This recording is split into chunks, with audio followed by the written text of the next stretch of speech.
All right, my friends, we are going to do another review, this time on the Jetbeam RRT2 Raptor with SST-70. This is a newer addition to the Jetbeam family, and I am so looking forward to it. Here are the specs. 2080 lumens, stepping down to 800 high, 200 medium, 15 low, and then 26,000 candela. Of course, this is a ring activated mode memory tactical flashlight, higher end, higher build quality. So we're going to pop it out and we're going to get started. Now, I am not big on these unboxings, but I thought I'd show you anyway. So here we have battery for use. It gives the details, 21700, compatible. Pretty much it's compatible with 18650s and 21700s, which we're going to be using the included 21700 cell. If I remember right, it comes with it. So here's the instruction manual. Chinese on one side, English on the other. You're not interested in that. Little case, looks to be generic. There's nothing else in it. Lanyard and belt clip, which I tend to like. Looks like an alternate O-rings and alternate push button. Jetbeam lanyard. Let's see. I gotta flip this over. For the business, the tool itself. Looks like it's got some scuffing from the packaging, and here is the emitter. Orange PO reflector. This is the SST-70, so it is a slightly higher end emitter, similar to SST-40. Let's see. Keep in mind, you guys are seeing this. I'm taking it out the first time. Okay, so here we have the battery. We have the little plastic divvy thing that keeps it from making contact. And the cell is a pop-out rechargeable 51,100 milliamp 21700. Build quality feels very firm. This is solid. It feels very heavy. Let's try it. Okay. Okay, now we're talking. Oh, now we're really talking. And we're in SOS or strobe. High, medium, low. Oh, that's low. And I think that's it. There we go. Time to play.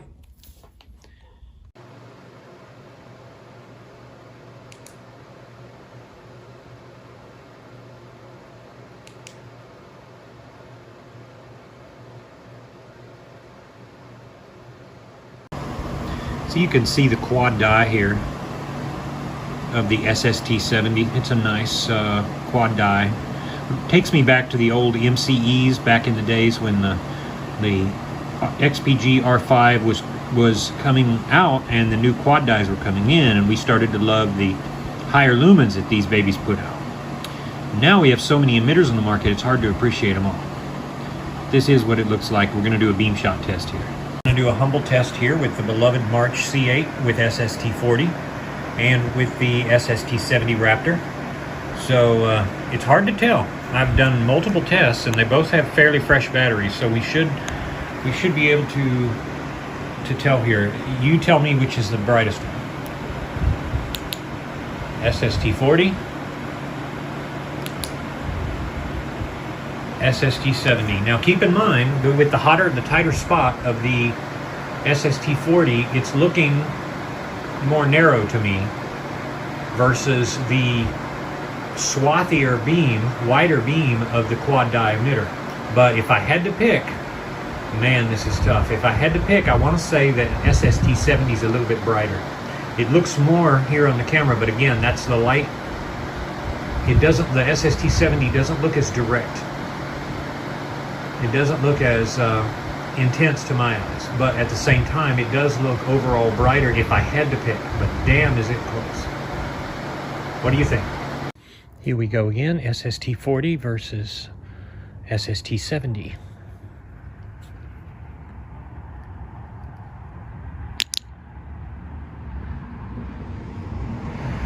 you can see why this is such a tough competition, because the beam is floatier. Let's put it out here. All right, we're gonna go for long range, and of course the SST-40 is gonna outpace this SST-70, but I was still surprised to see how well the SST-70 did.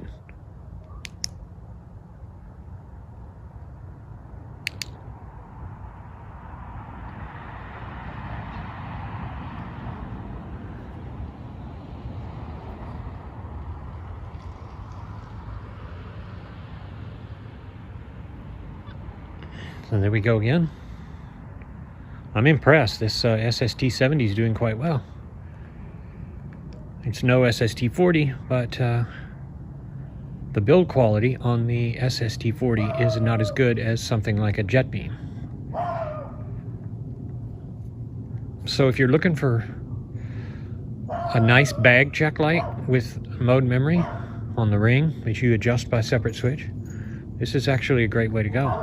And it is a nice frosty white beam. Let's try him again.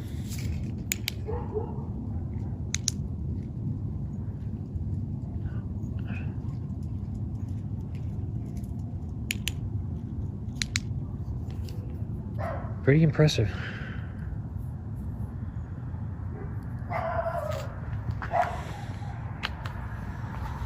Here we are in the corner.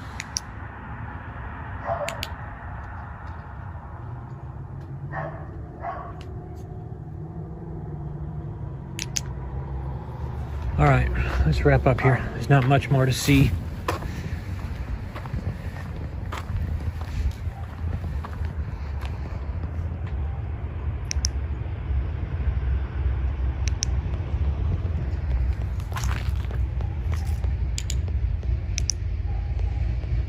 Pretty close. So in conclusion here, I haven't done a real thorough review on this. I did charge the battery today. The 21700 that I demonstrated yesterday was almost totally discharged, so I couldn't run it for any length of time. So I charged it up today, and I've done a lot of beam shots. I think it handles its heat very well. I haven't been able to play with the runtime or step down features or anything like that. And as you can see, I don't really know how this clip this knurling right here goes on, this rubber clip for the tactical grip. If you know how, put in the comments, but I can't figure out how it works. Ultimately, this light is a fairly nice light. I'm glad to add it to my collection. It is a great emitter, this SST-70. It's similar to the HD XHP35. I want to say it looks every bit as, more than 2000 lumens. As you guys saw how well it stood up to the SST-40 I have, which is an impressive light by all rights and privileges. But this Jetbeam is a higher end tactical option for you. And if you want a good bag check light, if you want a good control ring tactical light, you can do something like this, and it's up close. It's got a useful beam that has some range, but it's mainly made for general tactical use. So I would give this, I wish this tail ring right here were a little bit tighter. It's pretty easy to adjust, like without basically any grip at all. It just turns. I would like to have seen them get that a little bit better. Do a little bit better on this ring, make it more secure, make it feel more rigid. But that's me being picky. So overall, I'm going to give this a good grade. I think it's a good light. And if you decide you want one, you can follow my link and pick one up in the comments. All right, leave your thoughts. Bye.